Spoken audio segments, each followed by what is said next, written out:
I say that it's the most urgent problem in the world at the moment, but the most important is the environment. Right. We're wrecking the planet. We're doing it at a very fast pace, and we're going to have to stop wrecking it, and that means huge changes. Too late for more offshore drilling, too late for more projects in the oil sands, too late for more huge, noisy windmill farms, all of this stuff. We have to get onto the real technology that is going to make it possible to do this job and do it correctly and do it quickly. Right. It was told to me that they had developed both zero-point energy and cold fusion. Right. And either one of these or both could be used to change the world by getting off fossil fuels in my opinion, as short a period as 10 years. We have to mobilize as if it was a mobilization of war for our own survival, which in fact, in many ways it is, yes. You see. Well, then the other big thing is we have to change the world banking system. Right. And a time has come for us to say, hey, enough is enough after 2.5 centuries or whatever of putting us in debt this way and making slaves of us all. Balance our budgets and get our economies back up to scratch, employ the unemployed people, and then do this tremendous job that has to be done of converting from an oil economy into a clean energy economy.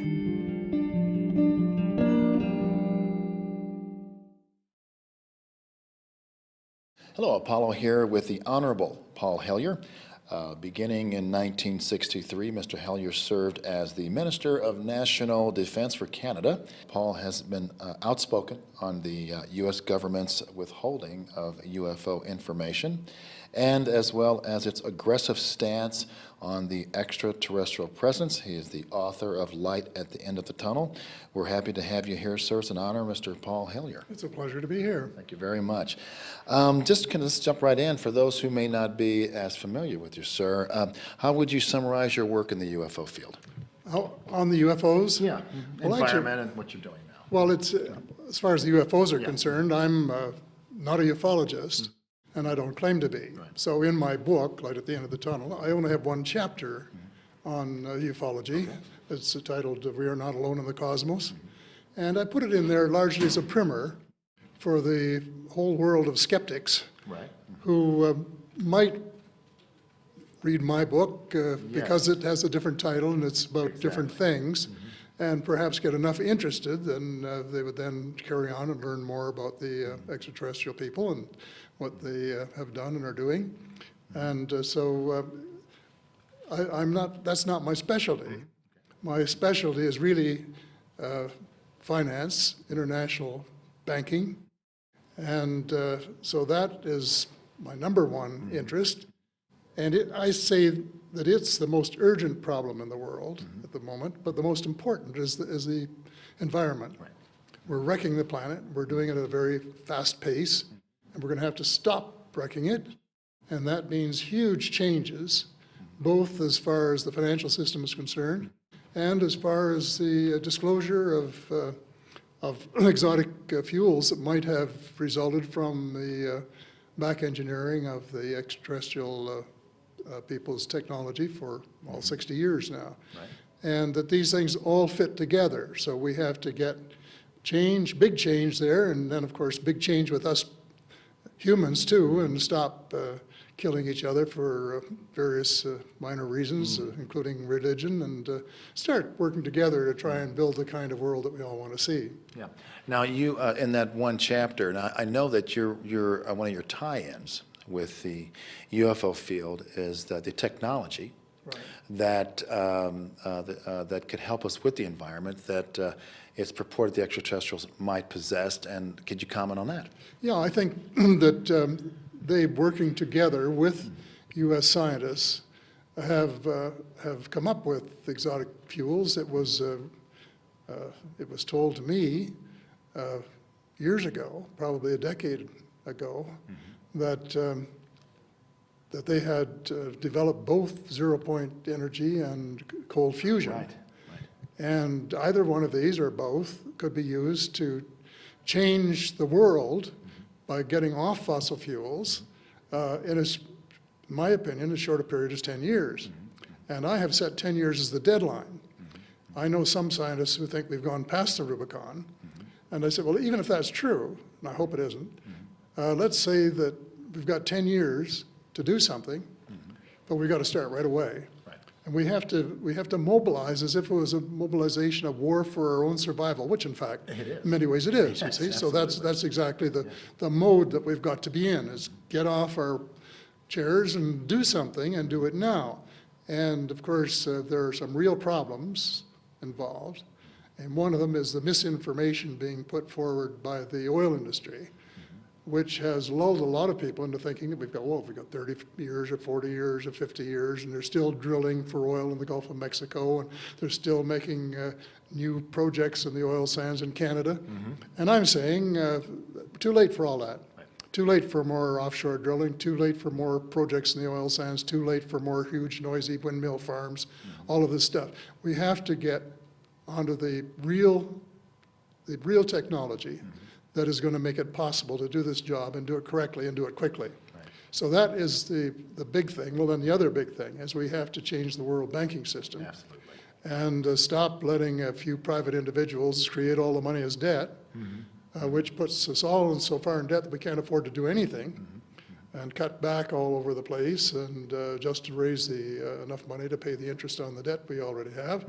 And so we have to have a real change there. And what I'm going to recommend to or say to the Congress is that I wrote a book in 1999 saying that the next world war would be between the people and the banking system. Right. That's very interesting. And so now is the time to get at it, because they're mobilizing all their big guns, which are the International Monetary Fund, the World Bank, the Federal Reserve System, and the Bank for International Settlement. They're getting all ready for their final assault on we the people. Right. And a time has come for us to say, hey, enough is enough after 2.5 centuries or whatever of putting us in debt this way and making slaves of us all, that we've got to reverse the tables and print enough money country by country to balance our budgets and get our economies back up to scratch, employ the unemployed people, and then do this tremendous job that has to be done of converting from an oil economy into a clean energy economy. Is it fossil fuels? Is that a major problem in the economy? Well, the fossil fuels, it is the major problem with the survival of the world. Okay, right. It is an important part of the economy. Right. And as an excuse, we say, well, this would be a tremendous disruption. Right. Well, of course. What do you know, if you're launching a war to save the world, you're going to have some disruption. And just as World War II, we stopped making automobiles, and we stopped doing this, and we stopped doing that until we could win the war, and then we started doing those things again. So we have to get off the oil economy and move to the new energies, and the people that are working now pumping gas will be helping build the engines of the new cars and the new airplanes and the new houses and all of the things that have to be done to revolutionize the world. So you spoke about a 10-year window, and how do you see the world after that? In that 10 years? Well, if we were to attempt and succeeded in changing from the fossil fuels, the world would look very different in the sense that we'd have all new cars, new airplanes, and houses would no longer have gas furnaces, and we'd have little boxes probably in each one and all this sort of thing. But we would redirect our energies, and this is the important thing, into providing a more equitable and just world where some of us weren't overeating and others starving. Right. And where some of us get all the education that we want and others don't even get grade school. And where some people today are not having any medical care and, you know, all of the things that if we were a just world, we would say, okay, now I talk about the kingdom of God on earth, and this is what we should redirect a lot of our military effort toward. And I define that as a world where every child has enough food to eat and clean water to drink and a roof over his or her head, enough clothing to keep them warm or dry or whatever, enough medical care that they don't have to die unnecessarily from some preventable disease, and enough education that they can, you know, find out for themselves if they have the potential to go on and serve their fellow person, their fellow humanity as teachers or doctors or whatever, or laborers, whatever fits into the overall scheme of things. And you'd have a tremendous growth, but it would be a green growth, a sustainable growth. I mean, a lot of environmentalists, well, you don't want to increase GDP. Well, changing all of the cars to new ones would certainly increase the GDP, but it's going to help save the economy. And what is your aim? And if your aim is a sustainable world, then let's do the things that have to be done and get all of the people of the world, especially the unemployed at the present time, involved and engaged in it. So that's sort of my take on the situation. I have to ask you, since you were the Minister of Defense for Canada, and what insight can you, I know that's just not your primary focus in your field, but what insight could you give us in how major governments deal with the UFO phenomenon? Like, you know, what's Canada's position? Are they, is there a Canada Roswell?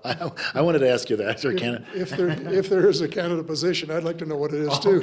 Okay. There was a crash in, there have probably been more than one, but there was a crash in northern Manitoba some years ago, and Grant, is it Campbell or Cameron, I keep forgetting which, has identified this and talks about it in his website and so on.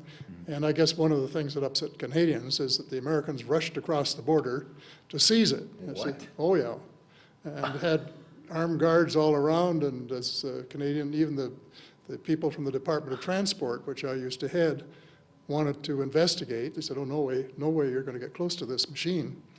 And so they checked with Ottawa, and finally Ottawa said, well, let them have it.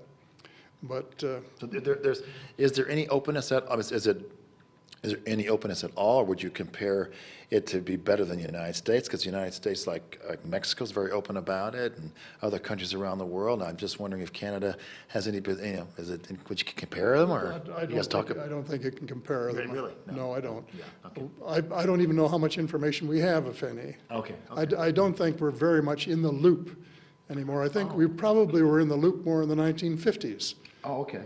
Than we are now, but that's just my guess. Yeah. And I may spend a little time in the next year or so trying to find out what's going on, but I haven't had time. I was writing the book and been doing other things. Well, your message is very important. Yeah. I understand that in 1960 you inaugurated a UFO landing pad in St. Paul in Alberta, Canada. Can you tell us about that? Because in fact, if I may read this post-it sign beside the pad, and it reads like this: the area under the world's first UFO landing pad was designated international by the town of St. Paul as a symbol of our faith that mankind will maintain the outer universe free from national wars and strife, that future travel in space will be safe for all intergalactic beings. All visitors from Earth or otherwise are welcome to this territory and to the town of St. Paul. So what was it like for you, and how did it all come about? Well, that sounds great to me now. I'd like to be able to write that. Yeah. It's beautifully written, and I don't think I was even aware of it. I probably read it at the time, but actually, That was a long time ago. Yeah, it's a long time ago, and I don't really think I took the whole thing seriously. I want to ask you about that. No, yeah. This was our centennial year. Okay. And senior ministers, of which I was one, were invited to go across the country and help celebrate the centennial. Yeah, okay. And so this little bilingual town in northern Alberta got in touch with me, and they were so persuasive. And they were doing more projects. They did more projects for the centennial than any other town in Canada or city. So everything was covered, yeah. Everything was covered, yeah. Even UFOs. And even the UFOs.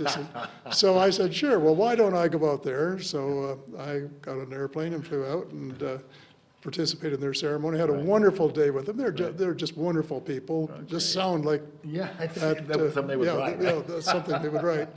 And I had a wonderful day with them. Okay. But